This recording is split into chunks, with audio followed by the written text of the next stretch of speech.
이후에 무에다벨의 손자 들다야의 아들 스마야가 두문불출하기로 내가 그 집에 가니 그가 이르기를 그들이 너를 죽이러 올 터이니 우리가 하나님의 전으로 가서 외소 안에 머물고 그 문을 닫자. 저들이 반드시 밤에 와서 너를 죽이리라 하기로 내가 이르기를 나 같은 자가 어찌 도망하며 나 같은 몸이면 누가 외소에 들어가서 생명을 보존하겠느냐.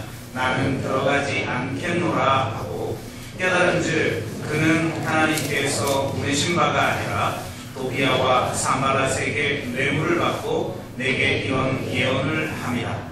그들이 뇌물을 준 까닭은 나를 두렵게 하고 이렇게 함으로 범죄하게 하고 악한 말을 지어 나를 비방하려 함이었느니라.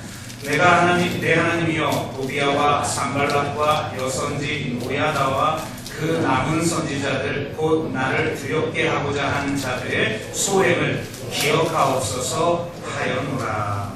아멘.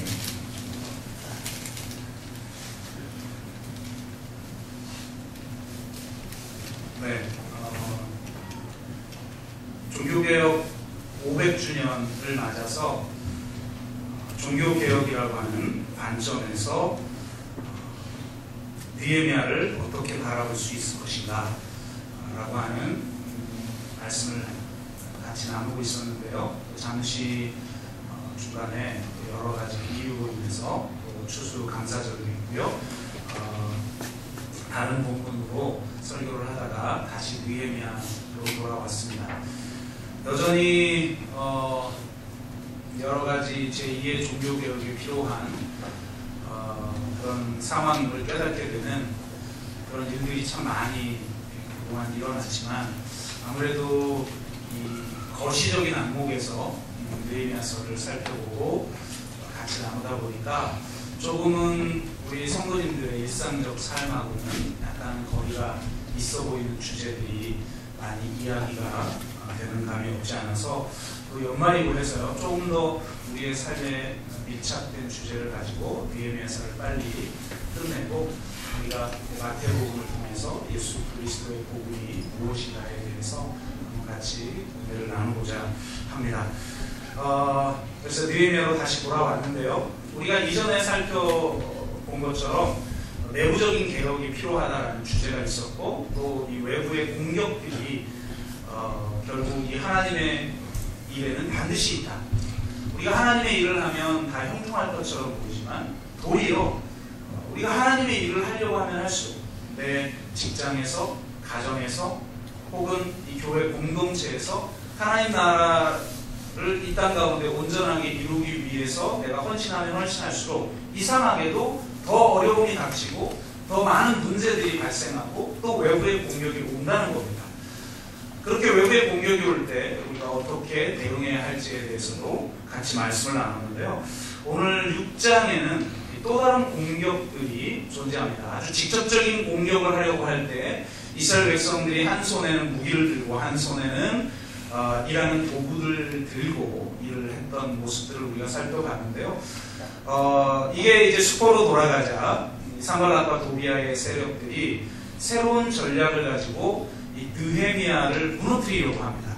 특히 느헤미야의 한 사람에게 이 공격이 집중되는 것을 볼 수가 있어요. 사실 사람 다 똑같죠.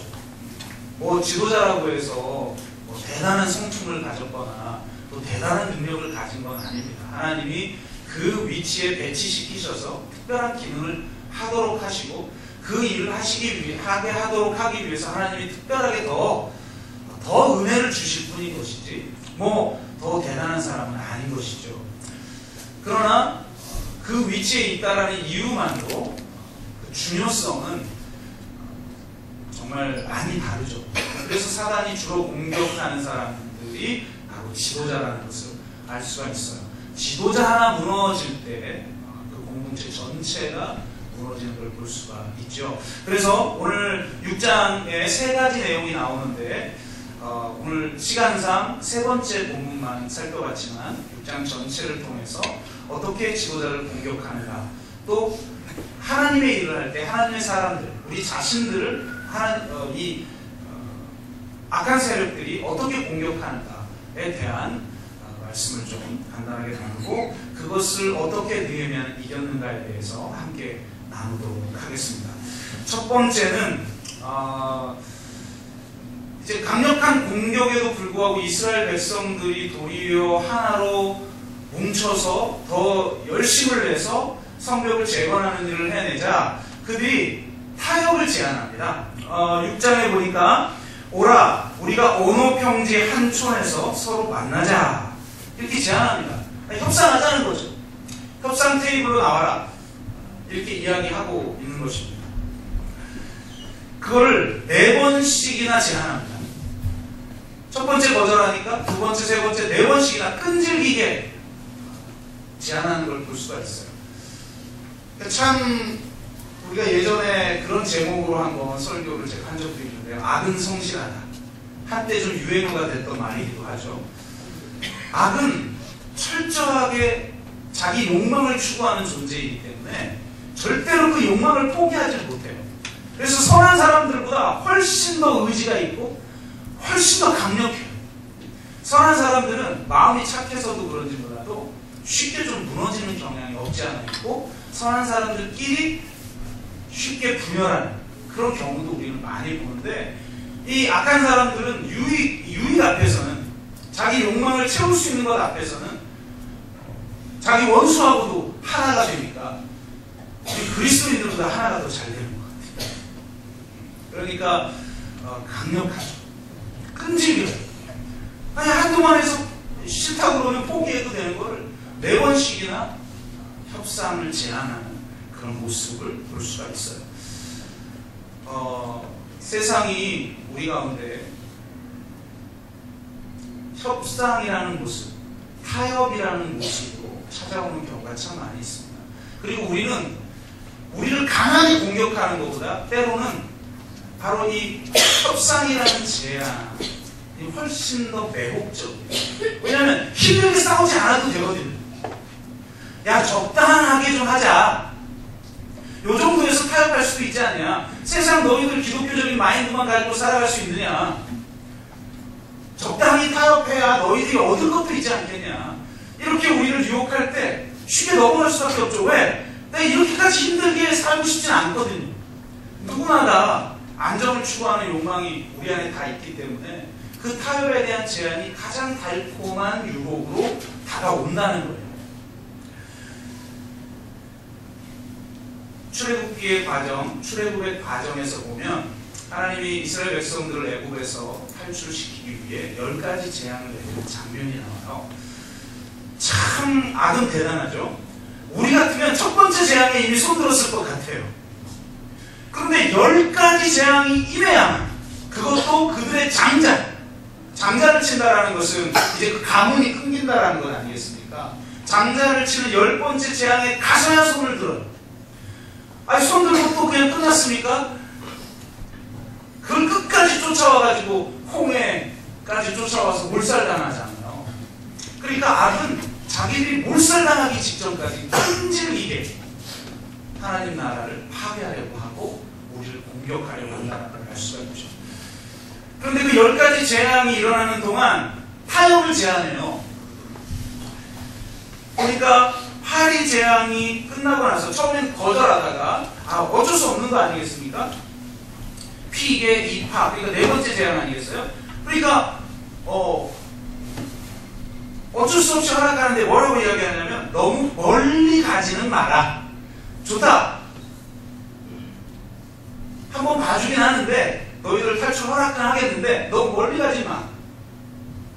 이렇게 제안합니다. 참 많이 듣던 말 아닙니까? 신앙생활 적당히 해라. 너무 멀리 가지 마라. 야 골수 혼자는 되지 마. 이렇게 얘기하죠. 믿는 것까지 막을 수 없구나. 그렇다면 적당히 믿어. 차라리 우리가 믿는 것을 방해하고 우리를 공격하면 우리가 더 힘을 내서 싸우게 되죠. 그런데 이 타협이라는 유혹은 너무나 달콤해서 적당하게 믿어. 그래 믿되 적당하게 믿어 하면 타협하게 된다는 거예요. 신앙생활 힘들게 할 필요 있는가? 광신으로 빠지지 마라. 적당한 선에서 믿어라.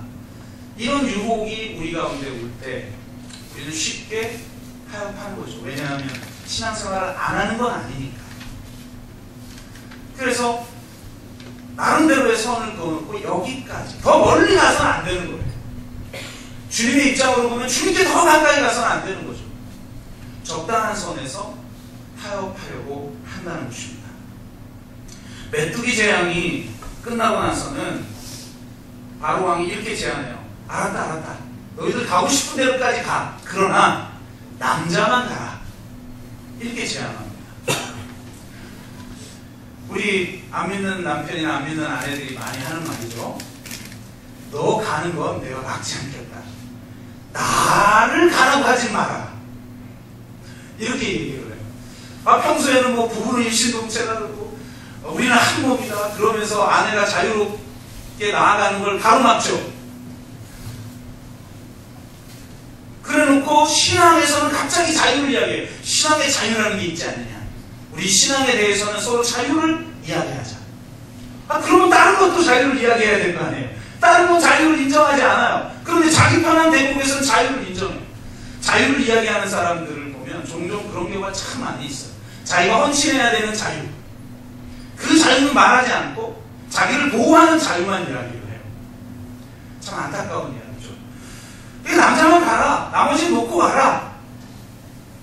이런 타협을 우리에게 제안할 때 과연 우리가 그렇게 해야 하는가라는 겁니다. 그리고 메뚜기 재앙이 끝나고 나중에 흑암의 재앙이 있어요. 흑암의 재앙이 있고 나서는 좋아, 다 가는 거 허락할게. 근데 양과 소는 놔두고 가라 라고 이야기합니다. 끝까지, 전부 놔주기 전까지 끝까지 타협을 제안해요. 바로 왕은. 그러니까 너희가 이 물질과 좋아 신앙생활 하는 거 좋고 둘 다 하는 거 좋고 다 좋은데 최소한 물질과 시간에 대해서는 헌신하지 마라. 이렇게 우리들에게 제안을 하고 있는 것이죠. 이렇게 우리에게 타협을 제안할 때 우리는 어떻게 반응을 해야 하는가? 느헤미야는 어떻게 반응했을까요? 이렇게 반응했어요. 4번씩 거절하면서 이렇게 답변합니다. 내가 이제 큰 역사를 하니, 여러분 큰 역사도 아니에요. 다 마무리됐어요. 그죠? 성문 하나 이제 달면 끝나는, 나머지 과제 하나 정도 남아있고 거의 다 끝났어요. 그런데도 불구하고 이 일을 마치는 일이 가장 큰 일인 거죠. 그래서 큰 역사를 내가 하고 있기 때문에 내려가지 못하겠다. 어찌하여 역사를 중재하고 내가 너희들에게 갈까? 그러면서 거절합니다. 무슨 말입니까? 내 삶의 우선순위가 분명한 거죠. 기독교는요, 금욕주의도 아니고 이 세상을 악으로 보지도 않아요. 그건 잘못된 이원론의 영향이지 절대 기독교 사상이 아니에요. 그럼에도 불구하고 왜 사도 바울은 이 모든 것들을 내가 배설물처럼 여겼다라고 말을 할까? 그것은 그것 자체가 나쁘거나 악이기 때문이 아니에요. 그것도 하나님의 선물이에요. 그런데 내가 정말 가장 중요하게 여기는 걸 먼저 딱 정하고 나니까 그것에 비유할 때 이것은 마치 배설물처럼 여겨지는 것들이다 라고 말하는 거죠. 내 삶에 왜 이렇게 자꾸 흔들리는가? 왜 이렇게 질서가 없는가? 왜 우리가 이렇게 낙심하고 좌절하는가? 그것은 내 삶의 우선순위를 분명하게 정해놓지 않기 때문이에요. 성경은 서로 대립시키지 않아요. 단 먼저와 나중을 우선순위를 정하라고 우리에게 요구하는 거예요. 인간 사람과 하나님 사람 대립되는 걸까요? 그렇지 않아요. 하나님 사람 없이 인간 사람에 매몰돼서 그것이 우선숭배가 될 때 주님보다 더 그것을 사랑하면 나의 제자가 될 수 없다라고 말하는 것이지, 인간에 대한 사랑 거절하는 거 거부하는 건 아니잖아요. 그런데 문제는 뭐예요? 우선순위가 명확하지 않은 거죠. 먼저 그의 나라와 그의 의를 구하라. 그러면 나머지는 더하여 주시리라. 악한 게 아니죠. 우리가 거부해야 될 게 아니에요. 우리가 누릴 수 있는 행복, 우리가 누릴 수 있는 유익들 악한 게 아니에요. 그런데 왜 우리가 자꾸 흔들리는가? 이 먼저가 잡혀있지 않기 때문에. 먼저가 잡혀있지 않으니까 언제든지 무슨 좀 급박하고 힘들고 어려운 일이 닥치면 그것 때문에 전체 삶이 막 흔들리는 거예요. 왜요? 먼저를 딱 못 박아두지 않았기 때문이다. 내 삶에 먼저를 딱 못 박아놔야 내 삶이 한 방향 정렬이 되는 거잖아요. 그 삶에 정렬이 되어 있지 않으니까 뭐 하나가 치고 들어오면 전체가 흔들려버려요. 전체가.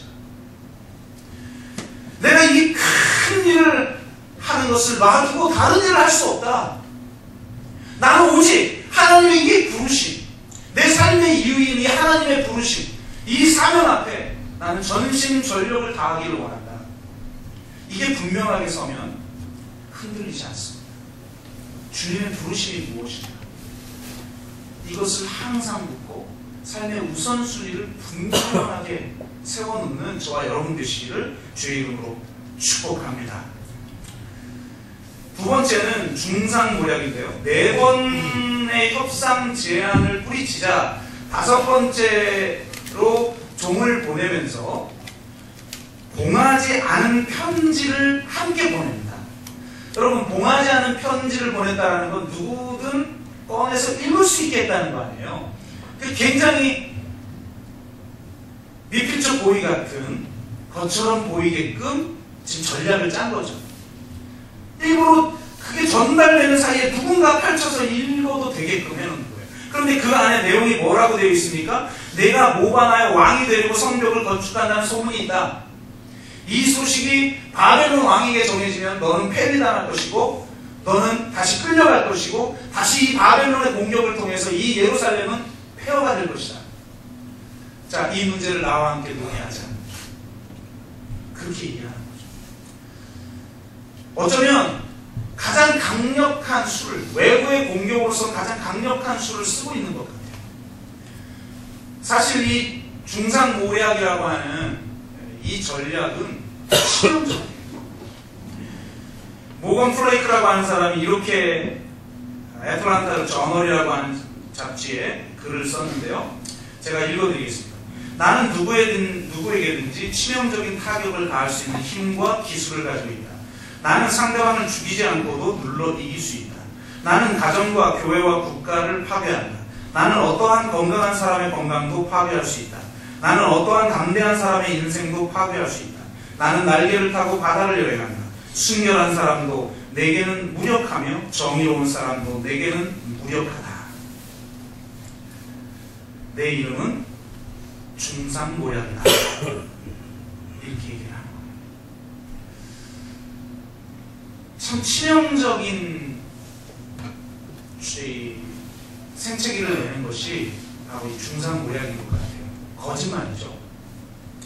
어떤 엄마가 자녀하고 대화를 하다가 물어봤대요. 얘야, 거짓말하고 도둑질하고 어느 게 더 큰 죄인 것 같니? 그랬더니 아이가 바로 대답을 하더래요. 도둑질이죠. 왜 그렇게 생각하는데? 아이가 이렇게 대답합니다. 거짓말은 누구나 다 하잖아요. 그런데 도둑질은 아무나 하는 건 아니잖아요. 그러니까 그게 더 큰 죄예요. 도대체 아이들이 거짓말은 누구나 하는 거잖아요 라고 생각하게 누가 만들었을까요? 참, 우리가 회개할 때 참 많아요. 누구나 다 하는 거잖아요. 근데 도둑질은 아무나 하는 건 아니잖아요. 야, 너 참 설득력이 있다. 그런데 엄마는 이렇게 생각해. 거짓말이 훨씬 더 큰 죄인 것 같아. 왜냐하면 도둑질하는 것은 다시 돌려주면 되잖아.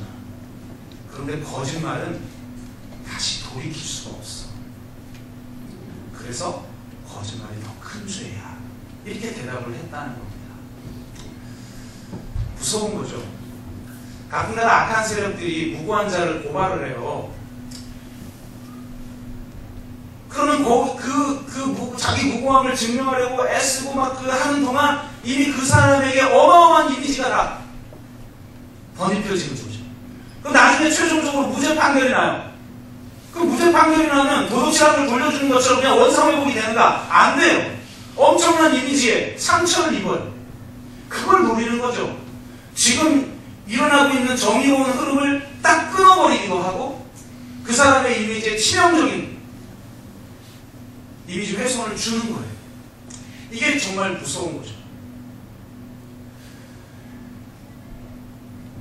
제가 전에 한번 반대를 이기는 법이라는 설교를 하면서 프레임에 대한 이야기를 했잖아요. 어떤 말이 돌기 시작하면 그 프레임에 묶여버리게 된다.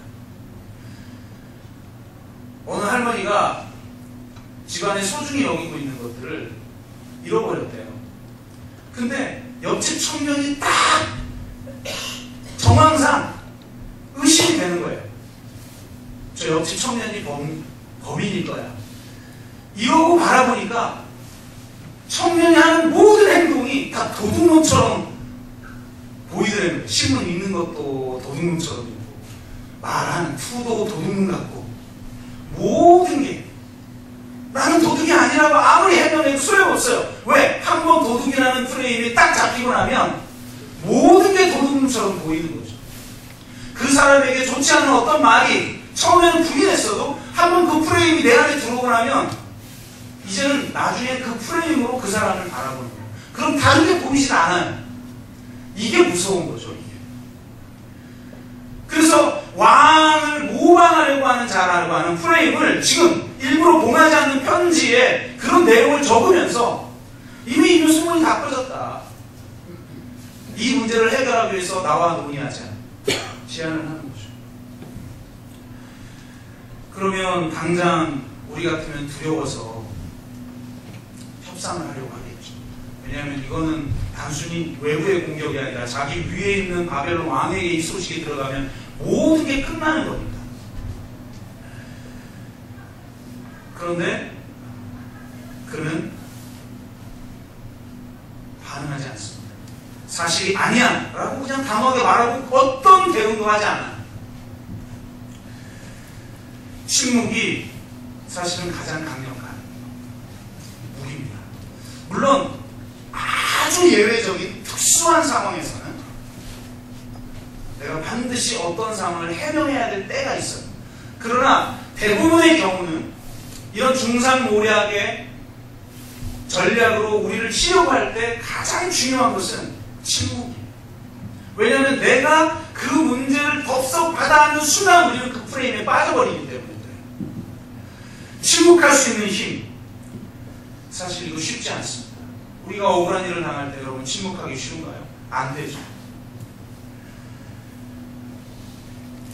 그는 침묵했고 반응하지 않았고 그는 오직 기도했습니다.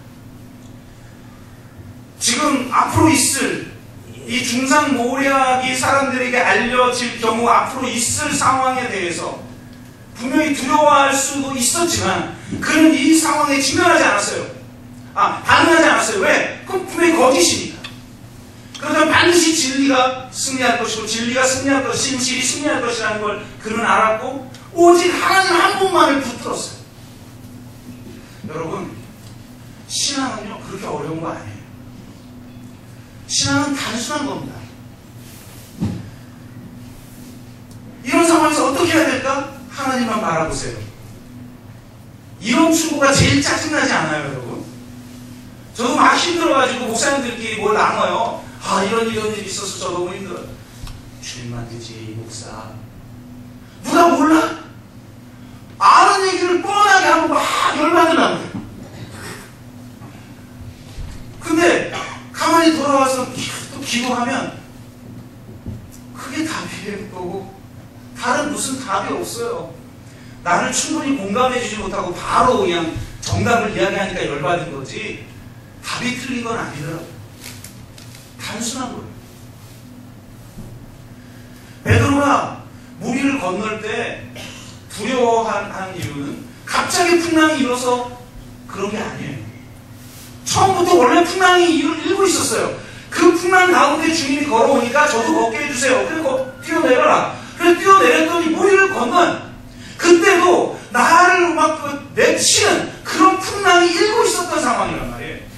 근데 그때는 주님만 바라봤기 때문에 내가 걸을 수 있었는데 갑자기 그 풍랑을 바라보기 시작해요.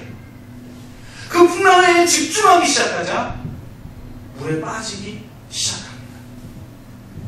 상황이 바뀐 게 아니에요. 내가 무엇을 바라보고 있는가?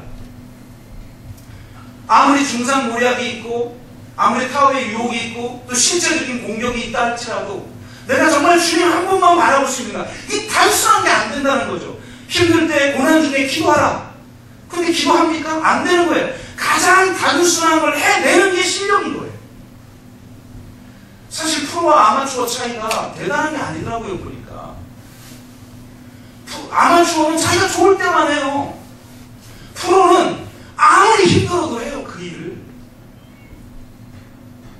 단순한 겁니다. 신앙은 단순한 겁니다. 내가 정말 이 어려운 환경 가운데에서, 이 풍랑이 있는 환경 가운데에서도 내가 주님만을 바라볼 줄 아는가?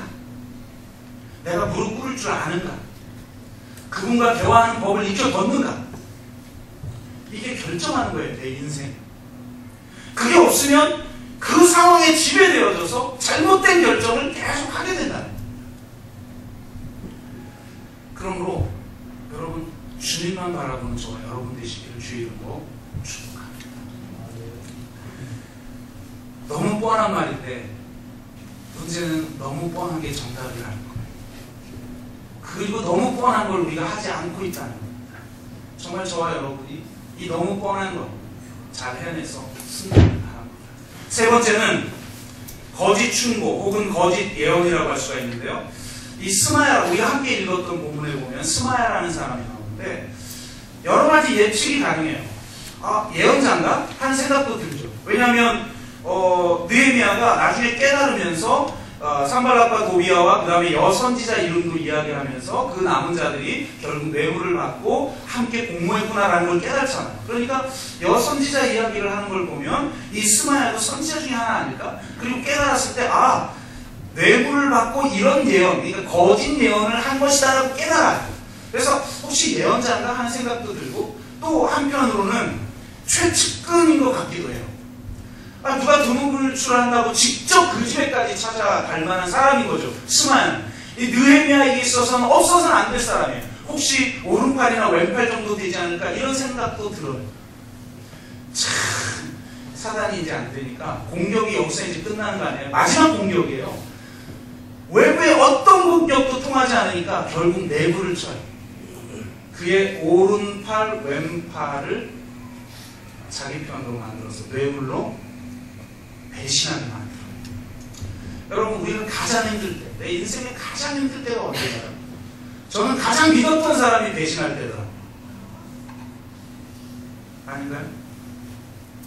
아무리 객관적인 어려움이 어려워도 그거 부딪히면 돼요. 그리고 실패하면 실패 가운데서도 일하시고 새로운 길을 내시는 분이 주님이니까 의지하면 되는데 인간적으로 배신하는 걸 경험할 때는 와, 이게 진짜 완전 무너져 내리는 거죠. 최측근인 줄 알았던 사람이 지금 한갓 뇌물에 넘어갔어요. 넘어가서 이렇게 얘기합니다.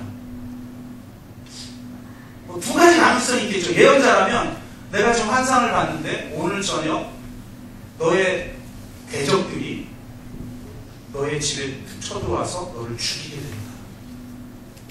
내가 이거 환상으로 봤다. 혹은 나에게 지금 첩보가 들어왔는데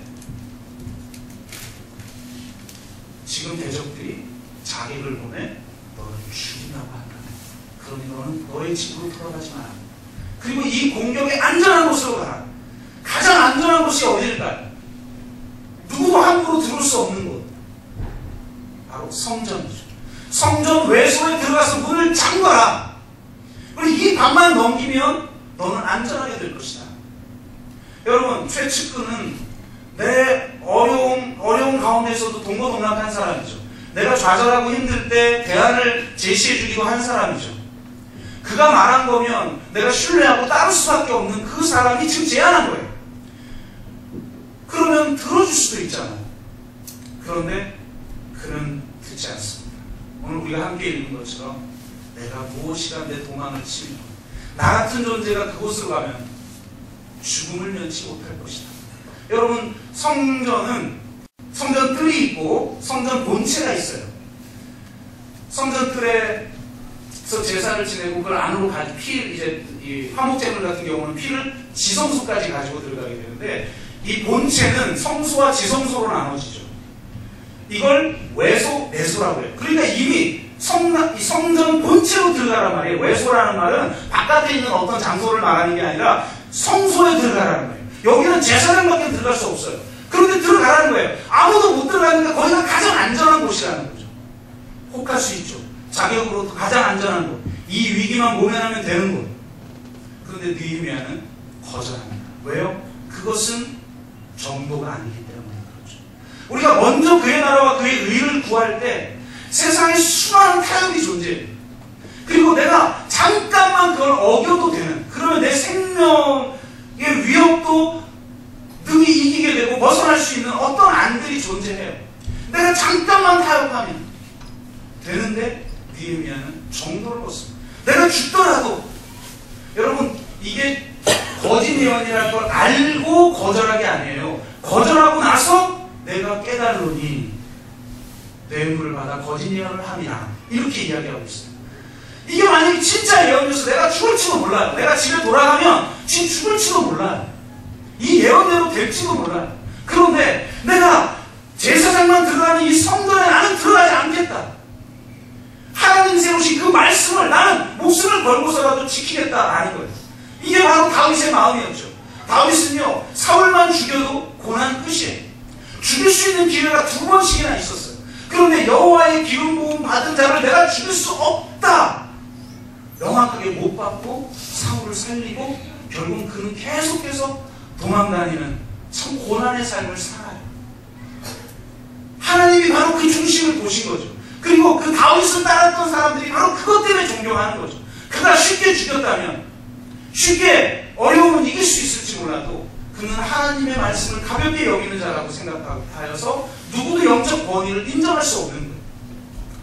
여러분, 정말 여러분의 자녀들이 볼 때 여러분은 내가 아무리 힘들고 심지어 내 목숨의 위협 앞에 있어도 하나님의 말씀 앞에 정도를 걷는 사람인가? 그걸 보여주고 있는가? 물론 융통성이 없으라는 말은 아니에요. 융통성은 하나님의 법 아래에서 있어야 되는 것이지 이걸 어겨가면서까지 하는 게 아니에요. 여러분, 다윗과 사울의 결정적 차이가 뭐예요? 사울은 이 경계선을 넘어버린 거예요. 제사장만 할 수 있는 제사를 아말렉과의 전쟁을 앞두고 병사들이 사무엘이 늦게 오니까 병사들이 하나둘씩 떠나기 시작해요. 전적으로 사람만 의지했던 사울은 사람들이 떠나자 자기가 지낼 수 없는 제사를 자기가 지내버려요. 그러니까 그 모습을 보고 사무엘이 와서 보고 하나님이 너를 버렸다 라고 말하고 돌아가잖아요. 진짜 하나님이 세우는 그 말씀을 지킬 줄 아는 자입니다. 아무리 사람들이 다 떠나도 나 혼자 전쟁을 치른다 할지라도 내 목숨이 위태롭고 내가 가진 모든 걸 다 잃어버린다 할지라도 우리는 정말 하나님의 말씀대로 내가 순종하려고 하는가, 그걸 지키려고 하는가, 좌우나 우우나 치우치지 않냐고 하나님의 입에서 나온 모든 말씀으로 내가 살아가려고 하는가. 물론 그 말씀에 대한 해석상의 문제가 남아있지만, 그런 여지가 있지만 해석이 된 그 말씀 앞에서 나는 정말 충실하게 그 말씀을 살아가고 있는가. 바로 이 싸움이 가장 중요한 영적 싸움이에요. 이 싸움을 딱 지켜내니까 더 이상 공격이 없죠. 올바른 목표를 위해서 잘못된 수단을 사용하지 않는 것, 세상과 타협하지 않고 하나님의 말씀이라는 정도를 지킬 줄 아는 사람을 통해 하나님이 그에게 기름 부어 하나님이 그를 통해 일하시는 줄로 믿습니다. 저와 여러분이 수많은 공격과 수많은 어려움이 있을 때라도 이렇게 전심으로 하나님만을 바라보고 정말 전심으로 먼저를 분명하게 세고 그 길을 가는 동안 정도를 걷는 그런 삶을 살아야만 어떤 공격도 이길 수 있는 줄로 믿습니다. 말씀을 맺습니다. 제가 예전에 유명우 씨가 강의하는 동영상을 하나 봤어요. 세바시에서 강의를 하는데, 유명우는 여러분 잘 아시죠? 유명하잖아요. 죄송합니다. 유명우라는 세계 챔피언이 있어요. 진짜 타이틀 방어를 끝까지 해내고 은퇴를 하죠. 정말 멋지게 싸우는 선수였는데요. 그가 처음 권투를 배울 때 코치가 이렇게 얘기했대요. 너 챔피언이 되고 싶냐? 네. 너 챔피언이 되고 싶다면 한 가지만 기억해라. 눈을 뜨고 주먹을 맞아라. 그래서 오늘 원래 제목은 눈을 뜨고 맞아라 였어요. 근데 맞으라고 그러니까 좀 제목이 거시기해서 눈을 뜨고 맞서라 이렇게 정했는데요. 수많은 공격이 우리에게 올 수가 있어요. 수많은 고난, 유혹, 공격 이런 것들 앞에 우리는 그것이 두려워요. 사단은 결국 목적이 뭐냐? 두렵게 하는 거예요. 오늘 본문도 느헤미야가 뭐라고 그래? 이 모든 것의 목적은 나를 두렵게 하려 함이라. 두려우면 지는 거예요. 끝나는 거예요. 그래서 그 코치가 유명호에게 너 챔피언이 되고 싶어? 챔피언이 되려면 주먹을 눈을 뜨고 맞아야 줄 알아야 돼. 아 근데 여러분 생각해보세요. 주먹을 어떻게 눈 뜨고 맞아요? 에이 그래도 깜짝 놀라는데 뺨을 때려도 눈을 감게 생겼는데 이 상대의 강펀치를 그냥 눈을 부라리고 그대로 맞아야 된다는 거예요. 이게 무슨 말인지 몰랐는데 실제로 싸움을 해보니까 권투를 해보니까 알겠대요. 상대 강펀치를 허용할 때가 있잖아요. 내가 모든 걸 다 피할 수는 없잖아요. 근데 강펀치가 날아오는 걸 알고 눈을 감으면 여지없이 KO 패돼요. 근데 어쩌다가 눈을 뜨고 맞았다는 거예요. 그대로 맞았는데 신기한 건 그 충격을 몸이 흡수하다는 거예요. 깨달은 거죠. 몸으로 깨달은 거죠. 그래서 그 다음부터는 자기가 강펀치가 날라와도 눈을 뜨고 맞았다는 거예요. 그래서 자기는 세계 챔피언이 됐다. 그렇게 은퇴를 했는데 사업을 했대요. 근데 사업을 하면서는 자기가 이 원칙을 지키지 않았다는 거예요. 사업이 어려우면 그 두려움 때문에 찔끔했다는 거예요. 그래서 실패하고 또 두 번째 사업을 하다가 또 강펀치가 날라오니까 찔끔하고 눈을 감고 지금 세 번째 사업을 하는데 그 중에 자기가 깨달았다는데 이건 권투에만 해당하는 원리가 아니구나. 삶의 원리구나. 강펀치가 날아올 때 두려워 찔끔하면 그 타격에 의해서 KO가 당한다. 눈을 뜨고 맞을 줄 알면 이겨낸다. 그래서 지금 사업은 아주 잘 되고 있다고. 잘 되는 사람이니까 세바시에 나왔겠죠. 망한 사람 세우진 않으니까. 그런 한계는 있지만 저는 그 영상을 보면서 그런 생각을 했어요. 뭔지는 잘 모르겠어요. 왜 눈을 감으면 그게 KO가 되고 눈을 뜨면 그게 몸이 흡수하는 것으로 타격이 오는지 그 원리는 제가 잘 모르겠지만 그 영상을 딱 보면서 아 이게 만약에 삶의 원리라고 한다면 왜 그럴까 하는 순간 제가 나름대로 깨달은 건 이런 거예요. 주먹이 두려워요. 그래서 눈을 감아요. 보지 않는 거죠. 않는 거죠. 근데 놀라운 건 내가 눈을 감았지만 보지 않았지만 사실 누구보다도 강력하게 그 주먹을 보고 있다는 거예요. 내가 회피하고 내가 눈을 감는다는 건 누구보다도 그걸 두려워하는 것이고 누구보다도 거기에 사로잡혀 있는 것이고 누구보다도 그거에만 주목하고 있는 거예요. 다른 게 보이지 않는 거예요. 그런데 내가 눈을 뜨고 그 주먹을 바라보면 더 이상 그 주먹에 사로잡히는 것도 아니고 그 주먹에 집착하는 것도 아니고 그 주먹을 두려워하는 것도 아니고 그 주먹에 매인받지도 않아요. 그러면서 내가 주목하는 바는 주먹이 아니라 상대의 주먹이 아니라 싸움이 되는 거죠. 그래서 내가 그 싸움에만 오직 집중할 때 상대의 주먹에 있는 허점이 보이기 시작하는 거예요. 그래서 받아칠 수 있는 여유가 생기는 거예요. 신앙에 적용을 해보면 너무 힘든 문제가 내 앞에 닥칠 때 우리는 너무나 쉽게 두려워하고 너무나 쉽게 좌절하고 너무나 쉽게 낙심해요. 눈을 감아버리는 행동을 하죠. 더 이상 하나님을 찾지 않아요. 물을 건너 베드로가 광풍을 바라본 것처럼 그 광풍을 눈을 감았다고 광풍이 안 보이냔 말이에요. 더 강하게 붙잡힌 바 된 것이고 더 강하게 두려워하는 것이고 더 강하게 그것만 주목하고 있는 거예요. 그래서 그것 바깥에서 일하시는 하나님이 보이지 않는 거예요. 근데 내가 강한 공격이 있을 때 광풍이 일어날 때 내가 주님을 바라본다는 건 여러분 이 영적 싸움 전체를 바라보는 눈이 생긴다는 것이고 상대의 허점을 발견할 수 있는 눈이 생긴다는 것이고 그 허점을 파고드는 하나님이 친히 싸우시는 영적 싸움을 내가 영적으로 분별해낼 수 있게 된다는 거예요. 그래서 이길 수 있게 되는 거죠. 그래서 우리가 영적인 챔피언이 될 수가 있는 것입니다. 여러분의 인생 속에서 힘들고 어려운 일 참 많으시죠. 외부의 공격, 내부의 공격 참 많으실 겁니다. 그때 기억하십시오. 눈을 뜨고 맞아야 한다. 눈을 뜨고 맞서야 한다. 오직 주님 한 분만을 바라보며 내 삶의 우선순위가 분명한지를 점검하고 그 길을 나는 타협 없이 정도를 걷는 길을 가고 있는가? 그것을 물어야 합니다. 그것에 대해서 내가 예스할 수 있다면 두려워하지 마십시오. 주님이 친히 일하실 것입니다. 여러분의 삶 가운데 그런 주님의 친히 일하심을 맛보는 그런 삶이 되길 주의 이름으로 축복합니다. 기도합시다.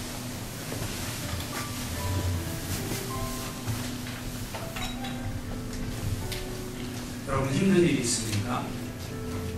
혹은 공격이라고 할 수밖에 없는 어떤 타격을 받고 있습니까? 내부적인 어려움, 외부적인 어려움 때문에 날라오는 그 주먹에 두 눈을 감고 있지 않습니까? 우리가 눈을 부릅뜨고 그 강펀치를 간이 눈을 뜨고 맞을 수 있는 것은 하나님이 우리와 함께 하심을 믿기 때문입니다. 광풍에 집중하느라고 주님이 내 옆에 있다는 걸 보지 못하고 두려워서 물에 빠지는 베드로처럼 우리가 두 눈을 감고 도리어 상대의 공격에 집중하고 있는 것은 하나님에게만 집중합시다. 그리고 나의 부르심을 붙들고 삶의 우선순위를 분명하게 결정하고 그 길을 가는 동안 어떤 타협도 용납하지 않고 정도를 걸어가는 그 영적 싸움을 싸우게 하여 주옵소서. 주여 담대하게 하여 주시옵소서. 능히 이기게 하여 주시옵소서. 그런 기도 제목을 가지고 같이 기도합니다. 한 목소리로 기도합니다. 사랑하는 아버지 하나님 감사합니다. 정말 이 영적 싸움에 승리하기를 원합니다. 주님 영적 싸움을 싸우다가 때로는 카운터 펀치를 맞기도 합니다. 두 눈을 감느라고 KO패 당하는 삶이 되지 않게 하시고 정면으로 눈을 뜨고 맞설 수 있게 하여 주시옵소서. 하나님만 바라보게 하여 주시옵소서. 내 삶의 우선순위를 흔들리지 않게 하여 주시옵소서. 세상과 타협하지 않게 하시고 말씀대로 정도를 걷는 자 되게 하여 주시옵소서. 그 가운데 일하시는 하나님을 경험하는 복된 삶이 되게 하여 주시옵소서. 감사드리며 예수 그리스도의 이름으로 기도드리옵나이다.